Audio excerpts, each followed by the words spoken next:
Thank you very much. And thank you for putting the mic closer because we're doing simultaneous interpretation. Thank you so much.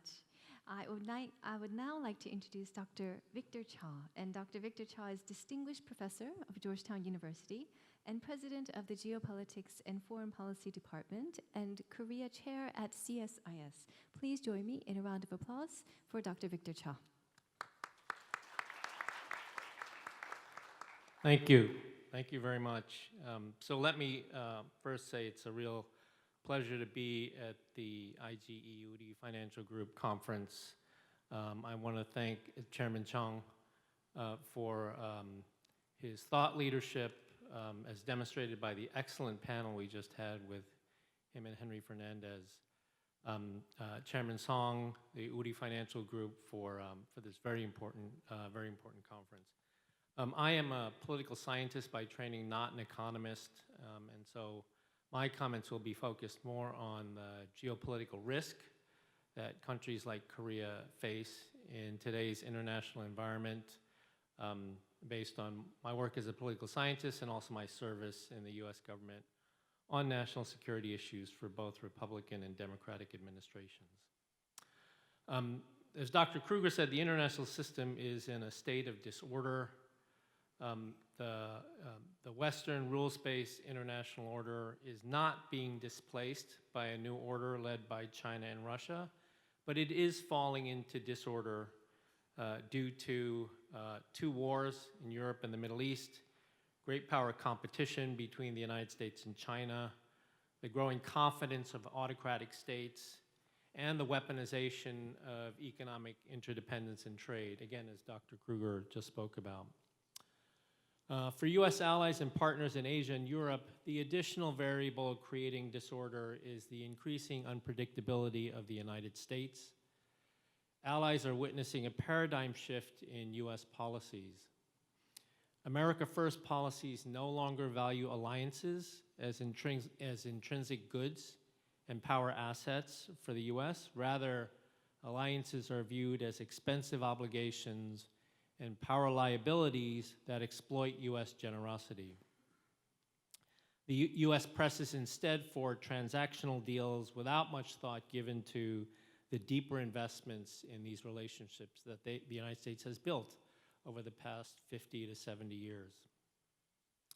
If we survey how US allies and partners have coped with policy changes wrought by Washington, one can infer some common traits. While allies initially wished to resist US demands, promising not to bend the knee, many in fact seek to make deals with Washington in the end, as they are motivated to identify solutions that preserve alliance equities.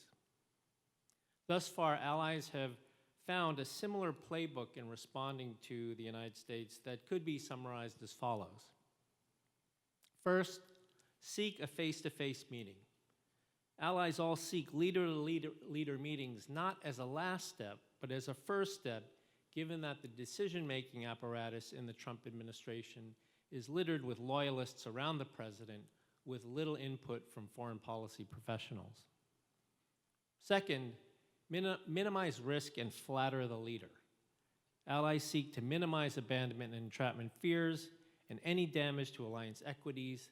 They want to avoid disagreements with the US leader, particularly in front of the television cameras, focusing instead on superficial flattery. They all seek to avoid the so-called Zelensky moment. Third, prepare headline symmetry deliverables. Allies come prepared with a lengthy and flashy package of incentives that Trump can trumpet as wins. However, allies also operate with the tacit understanding that they may never really have to fulfill these commitments. Then fourth, identify contingency plans. Allies identify alternative trading or security partners as insurance in case of alliance failure and also as a form of leverage on Washington. Allied responses to the paradigm shift in US policies are not all uniform, but these traits provide a good metric. Some may adopt policies that are less cooperative, some might adopt policies that are more cooperative. Well, what about Korea? For Korea, the paradigm shift in US policy and alliance relations is real. South Korean leaders have contended with US policies not by resisting, but by embracing them, making agreements that appease the ally while laying the groundwork for new areas of cooperation. So it isn't so much don't bend the knee, but it's more like, okay, let's make a deal. Korea has been a dependable ally of the United States. It has fought with the United States in every war since the Korean War, including Vietnam, Iraq, Afghanistan, and Ukraine. In the latter case, Korea reportedly supplied more ammunition to Kyiv through Poland and the United States than all European nations combined. The two allies negotiated one of the first high-quality free trade agreements in 2006 that addressed not just tariffs, but non-tariff barriers, labor, and environmental standards. And during the Biden and Trump administrations, the alliance opened new horizons of cooperation with South Korea, becoming the largest greenfield foreign direct investor in the United States in clean energy and high technology sectors, committing over $1.5 trillion since 2017. There are two policies in particular that define the paradigmatic shift in the alliance. The first relates to Trump's desires to reduce the U.S. military force presence on the Korean Peninsula.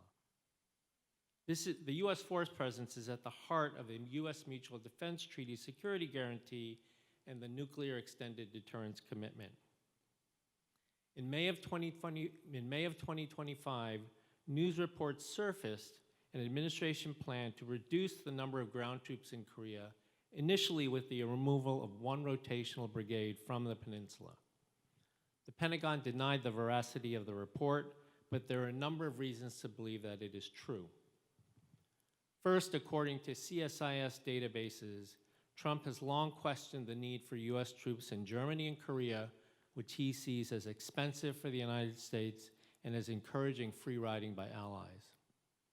Second, senior Pentagon policymakers prioritize deterrence and defense against China in the Taiwan Strait and in the First Island chain, and they want South Korea to carry the burden of deterrence against North Korea. The second paradigmatic shift in U.S. policy relates to tariffs. Trump's policies have thrust the trade relationship into an entirely new world. U.S.-South Korea bilateral trade in goods and services was well over $230 billion in 2024, making the United States South Korea's second largest export market and South Korea the United States' sixth largest trading partner.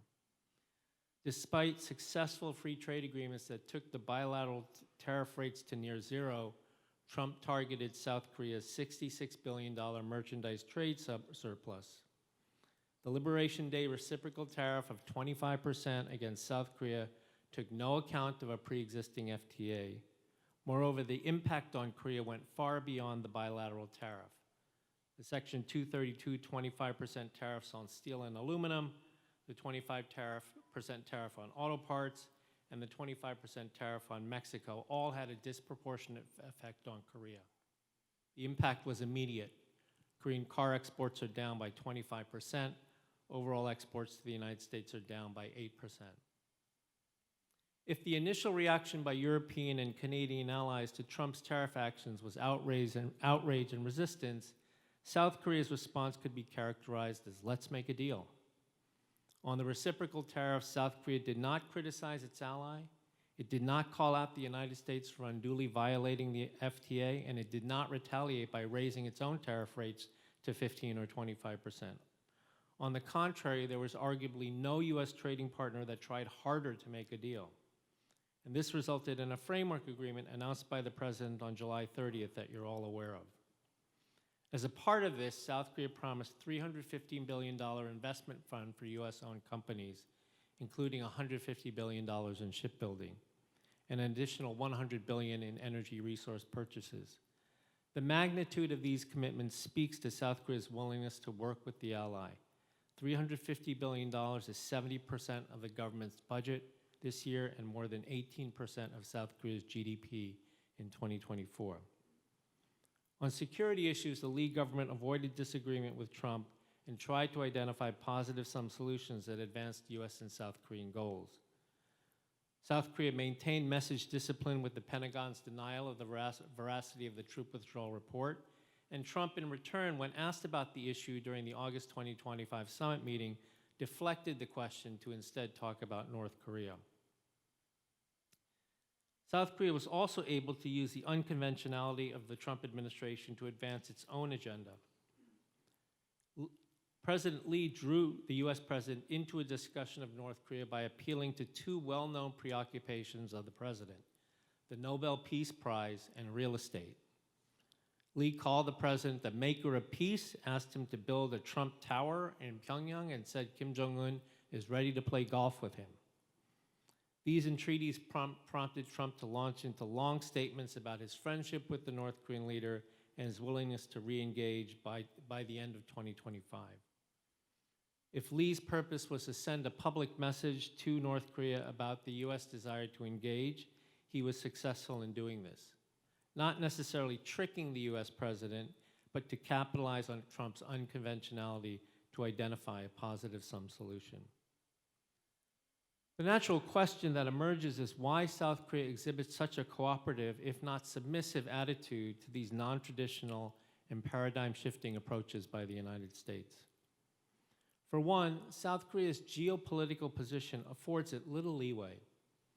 South Korea faces a conventional and nuclear threat across its border in North Korea as well as in China. The revival of deep Russia-North Korea ties because of the war in Ukraine amplifies the threat.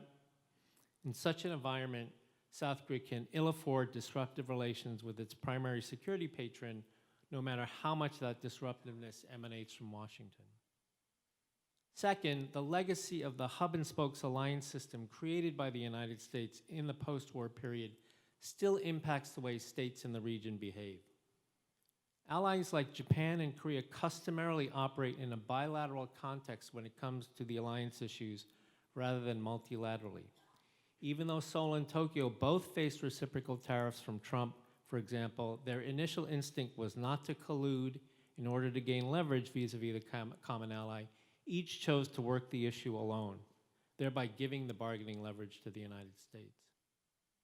Finally, America First policies put demands on the ally that push past normal alliance conventions. This effectively puts the custodial burden of alliance responsibility and maintaining the alliance's well-being in the hands of the partner and out of the hands of the United States, which means allies must respond in measured rather than retaliatory ways if they want to preserve the alliance's equities for the future. With 5 years left in the new Lee government and over 3 years in Trump's second term, there are opportunities to preserve and advance the alliance and to reduce Korea's geopolitical risk. And let me finish by mentioning five very quick recommendations. The first is to create a joint vision document. The August 2025 summit between President Trump and Lee, while good on optics, lacked a written joint statement or fact sheet. This is actually quite unusual given that the first meeting of heads of state usually affords the proper opportunity to agree on a document that will guide the alliance for the remaining years that the two presidents are in office. Second, focus on alliance modernization.